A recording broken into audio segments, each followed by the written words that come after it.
Elder Ibrahim Joroge. Nimeokoka, Kristo ni Bwana.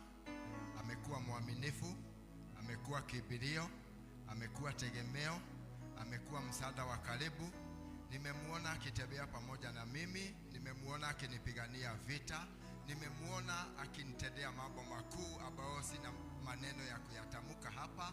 Ni kwa sababu ni matendo ya ajabu. Bwana asifiwe. Kwa hivyo nina furaha kwa sababu ya Mungu kutembea pamoja nami, kunitoa 2024 akanilete 2025, ikawa ni mwaka wangu wa kurithi urithi wangu. Ninamshukuru. Bwana asifiwe. Na kwa sababu ya wema na uaminifu wa Mungu ninasikia kunyenyekea sana.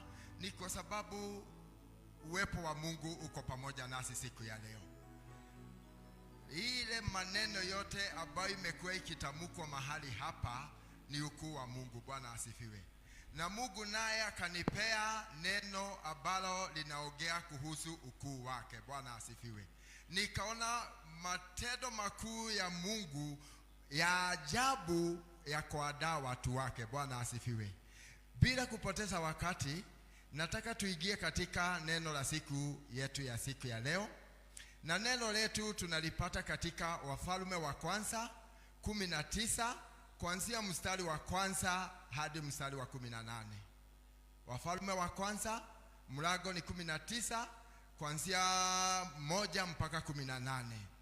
Na mtaniruhusu nisome. Inasema hivi: Basi Ahabu akamwambia Yezebeli habari ya mambo yote aliyoyafanya Eliya na jinsi alivyowaua manabii wote kwa upanga. Ndipo Yezebeli akampelekea ujumbe kusema, miungu wanifanyie hivyo na kusidi nisipokufanya roho yako kesho panapo wakati huu kama roho ya mmojawapo wa hao. Naye alipoona hayo, aliondoka akaenda ahifadhi roho yake, akafika Beersheba mji wa Yuda, akamwacha mtumishi wake huko. Lakini yeye mwenyewe akaendelea katika jangwa mwendo wa siku moja, akaenda akaketi chini ya mletimu, akajiombea roho yake afe, akasema, yatosha sasa, Bwana, uiondoe roho yangu, kwa kuwa mimi si mwema kuliko baba zangu. Naye akajinyosha akalala chini ya mletimu, na tazama, malaika akamgusa akamwambia, inuka ule. Mstari wa 6. Akatazama, kumbe pana mkate umeowekwa juu ya makaa na gudulia la maji kichwani pake. Akala, akanywa, akajinyosha tena. Malaika wa Bwana akamwendea mara ya pili, akamgusa akasema, inuka ule, maana safari hii ni kubwa mno kwako. Akainuka, akala, akanywa, akaenda katika nguvu za chakula hicho siku 40 mchana na usiku, hata akafika Horeb, mlima wa Mungu. Akafika kunako pango, akalala ndani yake. Na tazama, neno la Bwana likamujia, naye akamwambia, unafanya nini hapa Eliya? Akasema, nimeona wivu mwingi kwa ajili ya Bwana Mungu wa majeshi, kwa kuwa wana wa Israeli wameacha maagano yake na kuvuja madhabahu zako na kuwaua manabii wako kwa upanga. Nami nimesalia mimi peke yangu, nao waitafuta roho yangu waiondoe. 11 inasema, akasema, toka usimame mlimani mbele za Bwana. Na tazama, Bwana akapita, upepo mwingi wa nguvu ukaipasua milima, ukafuja miamba mbele za Bwana, lakini Bwana hakuwamo katika upepo ule. Na baada ya upepo tetemeko la nchi, lakini Bwana hakuwamo katika ule tetemeko la nchi. Na baada ya tetemeko la nchi kukawa na moto, lakini Bwana hakuwamo katika moto ule. Na baada ya moto sauti dogo ya utulivu. Ikawa Eliya alipoisikia akajifunika uso wake katika mavazi yake, akatoka akasimama mlangoni mwa pango, na tazama, sauti ikamujia kusema, unafanya nini hapa Eliya? Akasema, nimeona wivu mwingi kwa ajili ya Bwana Mungu wa majeshi, kwa kuwa wana wa Israeli wameacha maagano yake na kuzivunja madhabahu zako na kuwaua manabii wako kwa upanga. Nami nimesalia mimi peke yangu, nao waitafuta roho yangu waiondoe. Bwana akamwambia, enenda urudi njia ya jangwa la Dameski, ufike mtie mafuta Hazaeli awe mfalme wa Shamu, na Yehu mwana wa Nimshi mtie mafuta awe mfalme wa Israeli, na Elisha mwana wa Safati wa Abel-Mehola mtie mafuta awe nabii mahali pako. Na itakuwa atakayeokoka na upanga wa Hazaeli, Yehu atamuua, na atakayeokoka na upanga wa Yehu, Elisha atamuua. Pamoja na hayo nitajisasia katika Israeli watu 7,000, kila goti lisilomuinamia Baali na kila kinywa kisichombusu. Bwana asifiwe. Huyu ni Eliya. Tunajua Eliya kuanzia chapter 17, matendo yale Mungu alimtumia, yale alienda kwa mwanamke mjane, vile kulikuwa na kiangazi, kulikuwa na muda wa miaka 3.5 bila mvua. Mungu akamlisha Eliya, na baadaye akamtuma kwa mama mjane, mama ule akamlisha na uga ile ambaye kidogo alikuwa nayo. Bwana asifiwe. Kwa hivyo ukisoma kuanzia mlango wa 17 uende mpaka ufike mlango wa 19 mahali tuko, utaona jinsi vile Mungu alitembea na Eliya na matendo yale Mungu alimwezesha Eliya kutendea wana wa Israeli. Bwana asifiwe. Ni kwa sababu Biblia inatuambia ati ukisoma mlango wa 18, Eliya alisikia wivu kwa sababu ya kuona watu wa Israeli wamepotoka katika njia za Mungu, wameingilia kuabudu miungu mingine. Alihusunika na akaadhibika vibaya sana kwa roho yake, mpaka akaamua kwenda kwa mfalme Ahabu. Bwana asifiwe. Na alipoenda kwa mfalme Ahabu, akamwambia, wana Israeli wataenda kwa njia mbili mpaka lini? Bwana asifiwe.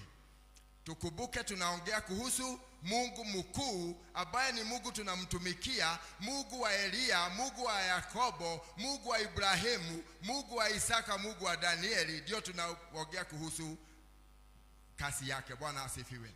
Kwa hivyo Eliya alipoenda kwa Ahabu, akaambia Ahabu, ita wana wa Israeli tukutane mlima Kameli, ili tuweze kutabua ni Mungu mgani tutakapokuwa tukimtumikia.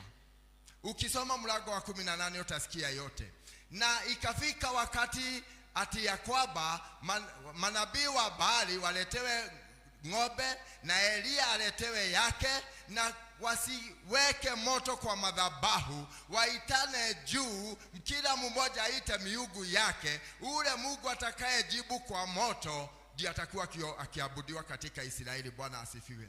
Na manabii wa Baali wakafanya hivyo, wakaanza kuanzia asubuhi mpaka saa 9, wakajikatakata, wakarukaruka, wakafanya vituko vyao, lakini hakuna jibu ambalo lilijibiwa. Na Eliya alipofika wakati wake wa kuandaa madhabahu, ilipofika masaa ya saa 9, akaandaa madhabahu ya Mungu na akaita Mungu. Alinena maneno machache sana, akasema, Mungu na ijulikane ya kwamba ati wewe ndiye Mungu ambaye unastahili kuabudiwa na ambaye utajibu kwa moto. Bwana asifiwe. Na aliposema tu hivyo, moto ikashuka kutoka mbinguni ikateketeza ile madhabahu. Ikaonekana Mungu wa Eliya ndiye Mungu wa kweli, Mungu ambaye anastahili kuabudiwa. Bwana asifiwe. Na alipofanya hivyo, Waisraeli wote wakaaguka, wakasema, na Mungu ule aliumba mbingu na nchi, Mungu wa Eliya ndiye anastahili kuabudiwa. Naye Eliya akawaambia, msikaruhusu hata mmoja manabii wa Baali atoroke hata mmoja. Akawaua wote. Bwana asifiwe. Changamoto zake zikaanzia hapo. Tuingie sasa mlango wa 19. Biblia imetoabia Ahabu alipoona jinsi vile Eliya amefanya, akapelekea Yezebeli ripoti ati ya kwamba manabii wote wa Baali wameuliwa na Eliya. Naye aliposikia hivyo, akaghadhabika moyoni mwake. Ni kwa sababu alikuwa anaamini miungu ya Baali, alikuwa anaitumikia, alikuwa anafanya jambo lolote lile kuwalinda. Bwana asifiwe. Lakini naye Mungu, Eliya alikuwa anamtumikia Mungu kwa hali yake yote, kwa moyo wake wote, kwa nguvu zake zote. Bwana asifiwe. Kwa hivyo hapa tuna watu wawili. Moja ni queen kwa sababu ni mke wa Ahab, na huyu mwingine naye ni nabii ambaye anamtumikia Mungu, anaishi milele. Bwana asifiwe. Kwa hivyo hapa kuna nguvu mara mbili. Kuna nguvu ya kiulimwengu na kuna nguvu ya mbinguni. Bwana asifiwe. Huyu Eliya aliposikia mambo hayo, na alikuwa anajua jinsi vile Yezebeli ameua manabii, akaingiwa na uoga. Akakosa kuona Mungu jinsi vile amempigania kwa muda huo wote, akaamua kutoroka, na hata zaidi ya yote akaomba afe. Na diposa tumeona ya kwamba huyu Eliya alipotumaniwa na Yezebeli, akaambiwa panapo masaa kama haya, wewe utakuwa mmoja na wale uliwaua. Alianza safari ya kutoroka. Biblia imetuambia akaenda mpaka jangwani, akafika mahali ambapo pana mti, akajilasa. Na alipojilasa, si apumzike, aliomba Mungu amuondoe roho yake. Bwana asifiwe. Ni wachache sana ushaisikia mtu anafika mahali anasema, mimi sasa imetosha, Mungu niondoe. Ni wachache sana. Wa kwanza mimi nimesikia ni Eliya. Lakini kwa sababu yafanye hivyo, ni kwa sababu alikuwa anajua Yezebeli hakuwa mwanamke wa mchezo. Bwana asifiwe. Alikuwa anajulikana. Hata Ahabu mwenyewe akienda kuripoti kwake, ni kwa sababu alikuwa anamjua. Kwa hivyo Eliya kupotea mara nyingine ni kwa sababu alikuwa anamuelewa na alikuwa anajua jinsi vile anafanya kazi. Lakini kwa sababu ya Mungu alikuwa pamoja na yeye, alipoenda mahali pale na akajiombea afe, kwa sababu kazi yake haikuwa imeisha ya huduma ya Mungu, Mungu akamtumania chakula. Bwana asifiwe. Na akamtumia malaika, akamwambia inuka ule. Akaamuka, akakuta kuna chakula, akakula na akakunywa maji. Bwana asifiwe. Akalala tena akitaka afe. Na wakati huo anakula hasemi afe. Wakati tu anakula bado anaendelea kukula, lakini bado anajinyosha afe. Baadaye malaika tena akarudi, akamwambia amka ukule kwa sababu safari unaenda ni mrefu. Bwana asifiwe. Na akakula na akaanza safari. Akaelekezwa na Mungu mpaka mlima wa Mungu, mlima Sinai. Bwana asifiwe. Mlima huu Sinai ni mlima wa Mungu. Musa alipatana na Mungu pale kichaka ikiteketea katika mlima wa ule. Musa alipata amri 10 katika ile mlima wa Mungu. Mungu alikutana na wana wa Israeli wakati walitetemeka na wakaogopa, wakasema hatakuwa wakinena kuhusu Musa, atakuwa akiwaendea mlima ule Sinai. Sasa tena hapo tena Musa aliposema nataka kuona uso wa Mungu, walikutana tu na Musa mlima Sinai. Naye huyu ni Eliya, ameambiwa na Mungu wakutane mlima Sinai. Bwana asifiwe. Mlima Sinai ni mahali ambapo madhabahu ya Mungu yako. Madhabahu yetu iko mahali hapa. Kwa hivyo nguvu zetu na baraka zetu tunaipokea mahali hapa. Bwana asifiwe. Kwa hivyo unapokuwa ukienenda unapata shida, kuja katika hii madhabahu, nena shida zako. Mungu ambaye anaona kwenye siri atakutana na hoja yako, na bila shaka shida zako zitatatuliwa. Bwana asifiwe. Elia akaenda akaingia katika pango. Bwana asifiwe. Na alipoingia katika pango, Mungu akamtembelea, akamuuliza, unafanya nini hapa Elia? Kitu ya kwanza, Mungu alitaka kabisa aone kama kile Elia anampea ataweza kukiri mbele zake, na akakubali. Akamwambia, ni maumivu ninayo katika moyo wangu, ni kwa sababu wana wa Israeli wameacha njia za Mungu, wameharibu madhabahu ya Mungu, wameua hata manabii wa Mungu. Ni mimi peke yangu nimezalia. Bwana asifiwe. Mungu akamwambia Elia, bado safari ni mrefu. Amuka uenende ukamchague Hazaeli. Hazaeli ni mmoja wa nchi ambayo ilikuwa ni Yahudi ya wana Israeli. Imagine sasa wewe, Mungu amekufanya nabii wake, akwambia enda nchi ya Uganda ama nchi jirani zenye zimetuzunguka, uende ukachague mfalme pale pale. Ni kazi gumu. Lakini kwa sababu Elia alikuwa naamini Mungu na alikuwa anajua nguvu za Mungu, akaenda na akachagua Hazaeli. Akaambiwa tena uchague Yehu ambaye atakaye ongoza watu wangu wa Israeli. Na akaambiwa tena uende uchague ule ambaye atakurithi wewe, ambaye ni Elisha. Bwana asifiwe. Hayo yote akafanya. Alipomalizia, yani alipofanya hivyo, kuna jambo ambalo lilitendeka ili aweze kufanya hayo mambo yote. Mungu, Biblia imetuambia wakati walikutana na Elia pale mlimani, tetemeko la nchi lilitangulia. Elia akafikiria, sasa ndio Mungu amekuja kuniulizia, ndio Mungu amekuja kumaliza wale adui wake. Lakini Mungu hakuwa hapo. Moto ikaonekana, Mungu hakuwa hapo. Sauti nyororo, sauti ya utulivu ikakuja. Naye Elia akajua sasa huyu ndiye Mungu, na ndio sasa amekuja kukutana na mimi. Bwana asifiwe. Nataka kusema namna gani? Sauti ambaye Mungu alinenea Elia ni sauti nyororo, sauti ya rafiki, sauti ya mtu ambaye unampenda, sauti ambayo ya mtu unaamini, sauti ambayo inaweka siri yako na mwenye anakunenea. Bwana asifiwe. Sauti hii nyororo ni ya kusemesea mtu kwa masikio. Bwana asifiwe. Sauti ya utulivu, sauti ambaye hakuna mwingine ambaye atakayesikia. Na sauti hii hainenewi kila mmoja. Bwana asifiwe. Ina mipaka. Kitu ya kwanza, huwezi enda kunenea mtu, kwa mfano kama ni mwanaume, uende ukanenee mke wa mtu mwingine kwa masikio. Kuna mipaka, si ni kweli? Lakini mimi nina ruhusa ya kunenea mke wangu kwa masikio, kwa sababu hakuna atakayeniuliza.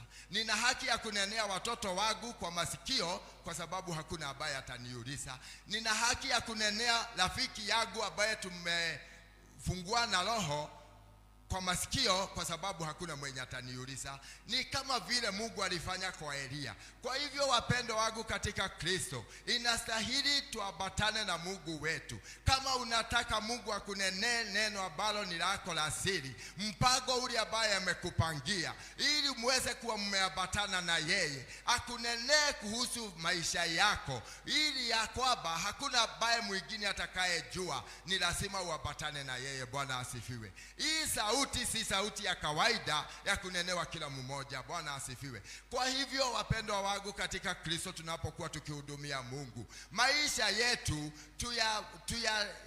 tuyatende kulingana na mapenzi ya Mungu, ili Mungu wetu akuwe rafiki wetu. Tunapoenenda tunamwambia shida zetu, tunapoenenda tunamwambia hoja zetu, kwa uaminifu wake na kwa kutupenda. Anatunenea kwa masikio. Bwana asifiwe. Anatunenea kwa sauti nyororo, anatunenea kwa sauti ya utulivu. Bwana asifiwe. Kwa hivyo alipokuwa akifanya hayo majukumu yote, hao wote ambao aliteua, hakuna hata mmoja ambaye aliona majukumu yake. Mungu alipomaliza kazi hii, Mungu alimchukua. Kitu ya kwanza, Elia alijua ya kwamba jinsi vile ametumiwa na Mungu. Bwana asifiwe. Akaagamiza manabii wa Baali. Akasema hakutakuwa na mvua kwa muda wa miaka 3.5. Akaishi katika nchi ya ugenini akilishwa na Mungu bila hata watu kujua mahali aliko, lakini akaweza kuogopa Jezebeli. Tumepewa nguvu na mamlaka ya kusimama na kukataa nguvu zote za muovu shetani. Shetani anapotupangia mabaya, tumepewa nguvu na mamlaka ya kumshinda. Bwana asifiwe. Kwa hivyo tusiwe tukiogopa, tusiwe tukiotolokea adui zetu. Tusimame na maandiko na tunene mbele za Mungu. Mungu kwa uaminifu wake atatupigania. Bwana asifiwe. Elia, Mungu alimpigania, na alimpigania na njia hii. Aliponenewa na Mungu aende akawateue hawa watatu, aliambiwa na urudi katika njia ya jangwa, upite mpaka nchi ya Yuda. Bwana asifiwe. Na nchi ya Yuda ndio Yezebeli alikuwa, lakini kwa sababu alikuwa ametumwa na Mungu, hawangeweza kupatana na Yezebeli. Ni kwa sababu Mungu alikuwa anafanya mission ya Mungu. Bwana asifiwe. Hata na sisi, hata kama adui atakuwa ametupangia mambo mabaya kiasi gani, kama tuko katika mission ya Mungu, Mungu atatutafutia njia ile. Hatutapatana na wao, atatulinda, hatutapata mambaya, kama vile alilinda Elia ili aweze kukamilisha majukumu yake. Na sisi yale ambao umetuaminia siku ya leo, atatulinda na tutayatimiza. Ni kwa ajili ya utukufu wa jina la Mungu. Bwana asifiwe. Nikienda kumalizia, ningetaka tuangalie katika kitabu cha Ufunuo mlango wa 3.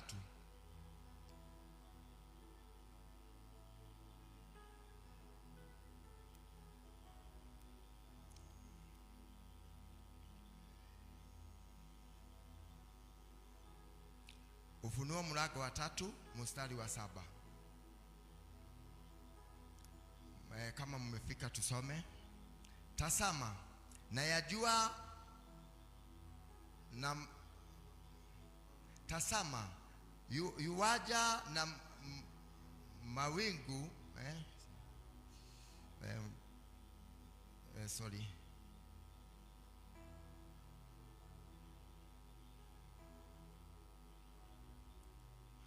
Sasa hayo nini, Ufunuo mlango wa 3 mstari wa 7 mpaka wa 10.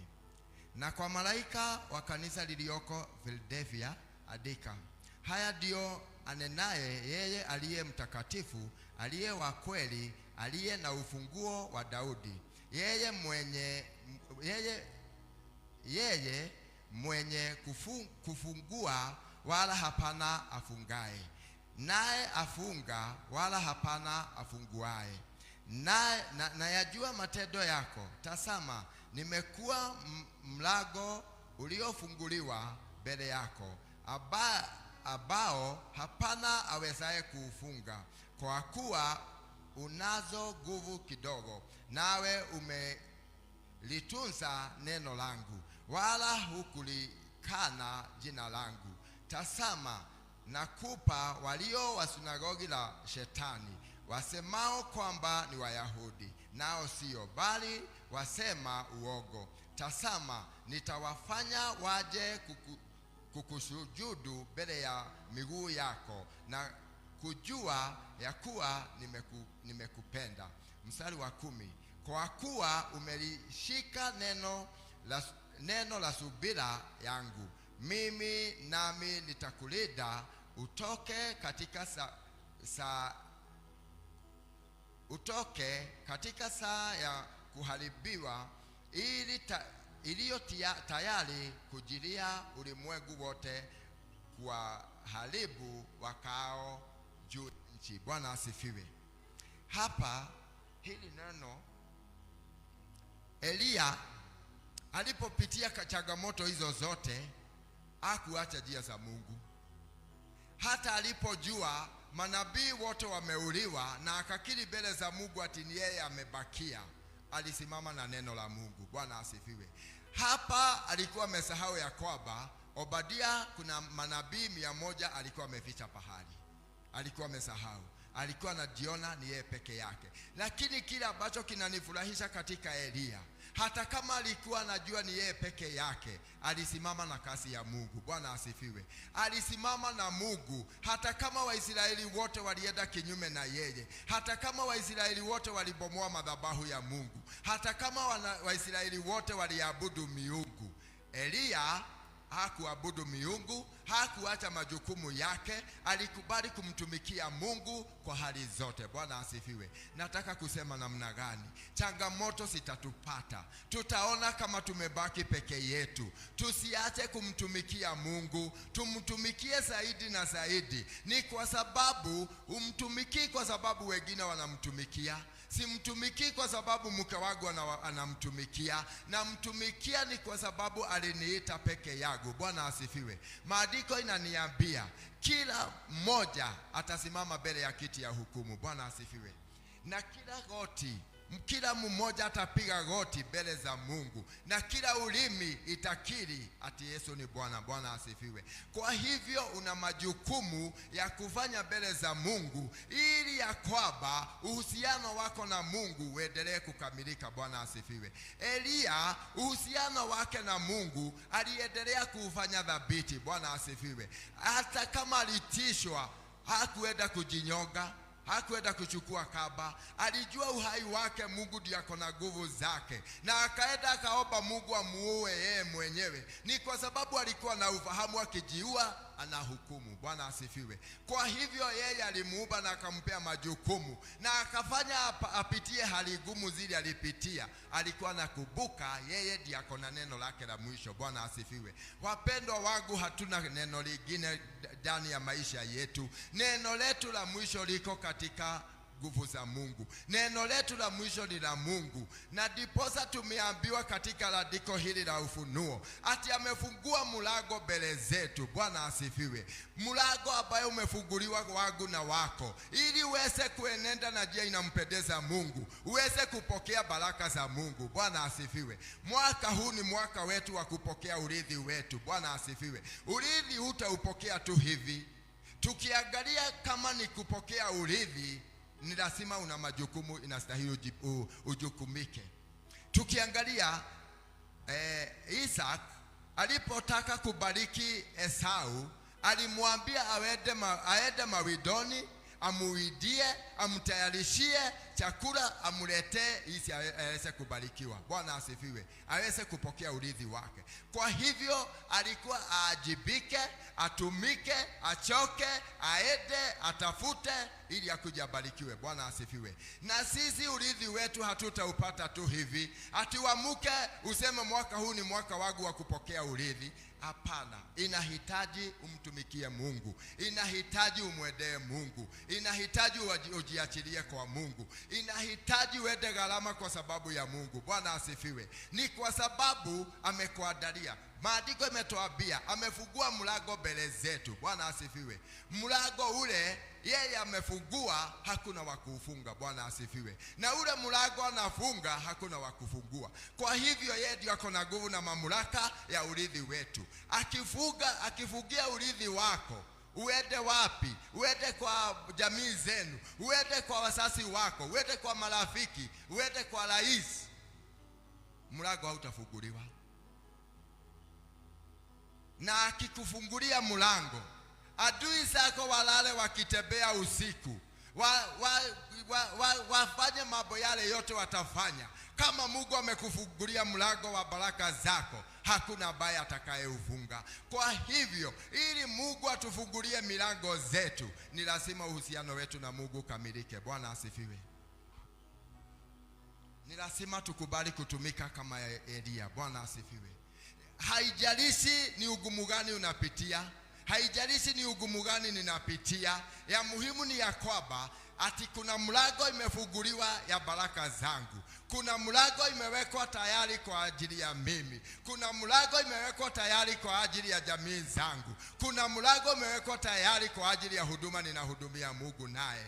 Kwa hivyo ni kwako na ni kwangu. Tujikaze, tujitoe, tukubali kutumika, tukubali kwenda gharama, tukubali hata kuteseka kwa ajili ya kazi ya Mungu. Bwana asifiwe. Maandiko inatuambia ati kuanzia wakati wa Yohana ufalme wa Mungu ni kung'ang'ana, na wenye nguvu ndio watautamalaki. Bwana asifiwe. Kwa hivyo wewe ukiwa mlegevu utapata. Ukikosa maono ya mwaka huu na uyaone lakini ukuwe mlegevu, hautapata. Wacheni nikimalizia niseme, ukisoma katika kitabu cha Yeremia 32, Yeremia alikuwa ni nabii wa Mungu, na Yeremia maisha yake mingi alikuwa katika kolokoloni. Ni kwa sababu alikubali kutumika na kutenda kazi ya Mungu. Ikafika wakati Mungu akamwambia wana Yuda watatekwa mateka na Wababeli, na hata mfalme Sedekia atakuwa mmoja wao. Lakini mfalme aliposikia hayo akasema Yeremia awekwe kolokoloni. Lakini ya kushangaza na ilinitia nguvu zaidi ni ati ya kwamba Yeremia akiwa kolokoloni, Mungu akamwambia shamba la mtoto wa mjomba wako uliinunue. Bwana asifiwe. Ebu imagine uko kolokoloni na Mungu amekwambia ununue shamba.